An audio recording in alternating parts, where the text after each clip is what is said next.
Did you know there is two primary ways of calculating overall score or grade that can result in either a slight or dramatic difference in results? So in today's video, I'm going to walk you through how to calculate a simple and a straight average, explain the difference, and help you understand which one you want to use. So first of all, let's look at how each of these is calculated. So the simple average is probably what comes to mind for most people when you think of a overall score or grade.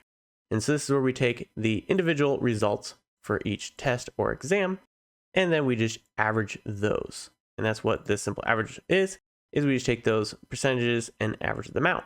And so that gives us a result of 77.5%. Now, a straight average, we ignore those individual percentages and just look at the total number of questions and the total answered correctly and derive that percentage based on those totals. And so the calculation is very similar to the individual, but instead of averaging all the results, we're going straight to the source and adding those up. And so here, for example, we have the total number of questions across all of those and the total number correct. And so this straight average is the same as our 820 divided by 1080. And there's our 0.759, which is our 75.9% there. So that's how they are calculated, but why are they different?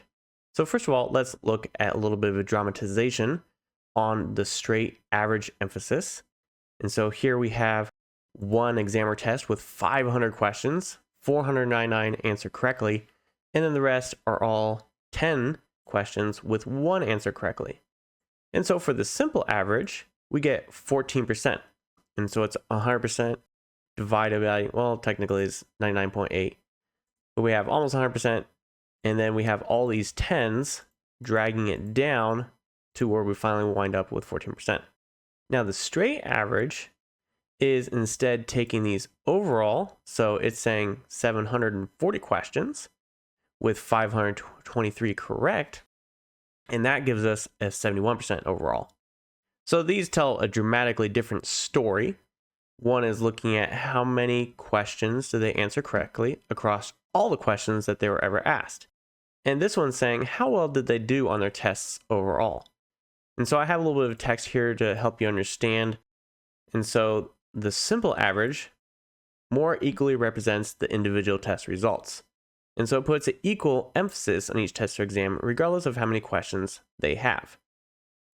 And a straight average is more helpful if you want to see an average of how many questions they actually got right.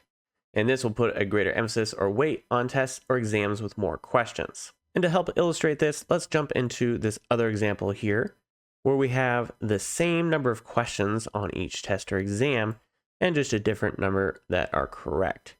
And now if you notice here, we have the same result for both simple and straight average.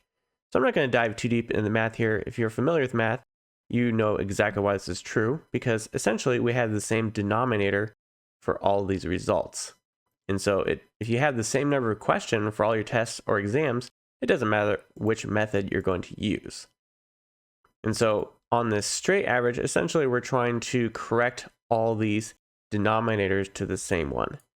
And so mathematically, this is a more precise for overall, but again, it's putting an emphasis on the total number of questions. It's actually something to keep in mind as you're looking at calculating this overall average, and maybe you want to see these side by side, but you will have to make a determination on which one you're going to use for your final overall. All right, so that is it for today's video. I hope this was helpful for you. Make sure to check out the other videos on my channel for more tutorials on Google Sheets. And as always, have a great day.